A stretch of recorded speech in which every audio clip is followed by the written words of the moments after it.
Welcome back to the journey toward honesty. We continue our exploration of the book of Revelation, delving into its chronology as we must lay a solid foundation. Understanding the timeline of Revelation is essential. Without it, everything we've built would collapse. Most theologians propose a chronology from chapter 1 to chapter 22, where events unfold in chronological order. Today, I want to present arguments that dismantle this theory and support an alternative approach, offering a clearer vision of the structure of the book of Revelation. The first argument: the revelations in Revelation starting from chapter 4 unfold in a timeless space, beyond the confines of time and space. I will argue this through several points that demonstrate a simple chronology from point A to point B, or from chapter 1 to chapter 22, cannot be applied. When John is told, "Come up here," he enters a space where events are recounted timelessly and in an ethereal environment. My proposition is that Revelation has multiple endpoints. For example, in Revelation 6:14, it says that the sky rolled up like a scroll, and the islands fled away, indicating the arrival of the great day of God's wrath. This means that a period has ended, there is no more sky, so we should not have chapters 7 to 22. If the chronological proposal is that we have a timeline from chapter 1 to 22, we should stop here. Another argument: although chapter 6 seems to bring an end, it is not the conclusion of prophetic accounts, as chapter 7 continues with the 144,000 and the nations standing before the throne. The saints are in heaven, but this chapter should imply that there are no more saints on earth. This opens a new discussion. If the chronology is from chapter 1 to 22, we should stop in chapter 7, since all the saints should already be in heaven.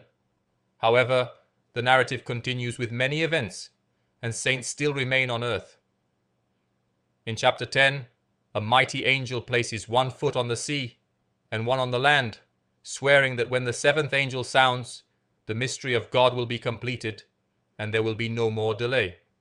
This suggests that on that day, the great divine project will reach completion.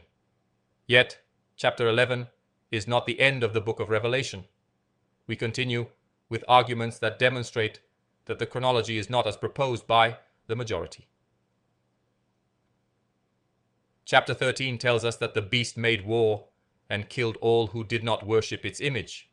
This means that the saints, believers, and the entire church are killed. If all these are killed, there are no more saints. When the full number of nations comes in, history should cease. Yet, chapter 13 is not the last. We have an end, but history continues, indicating a different chronology. In chapter 14 it says, "Gather the grapes of the earth's vine, for they are ripe." These are the wicked, who must be trampled on the day of God's judgment.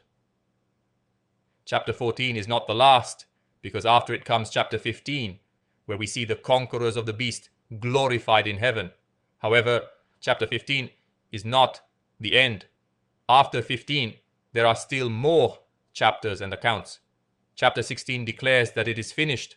God closes the file and puts an end to this history. Yet, in chapter 19, we see God calling the birds of the air to a feast, suggesting that this is not the end of the chronology. The completion in chapter 16 does not prevent the re-emergence of kings and people destined for the final slaughter. Thus, we approach chapter 22, and until now, we have encountered many endings.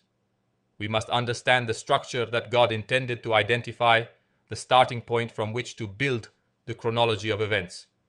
In chapter 4, John enters the timeless, and the elements from there can be placed into any structure and chronology. Friends of the house of the Lord must understand the prophetic approach and be vigilant in the face of events. Once the events pass, people can look back and identify fulfilled prophecies, thereby increasing their faith and realizing that God controls history. Next time, we will discuss the zero chronological point in chapter 12 as the cosmic center of the book of Revelation. This chapter 12 is the macro focus of God's plan from eternity past to eternity future. We will concentrate on chapter 12 to lay the foundations for the correct chronology. Until then, stay on the path toward honesty in the book of Revelation and together we will discover God's intention and message for us today. Stay on the path toward honesty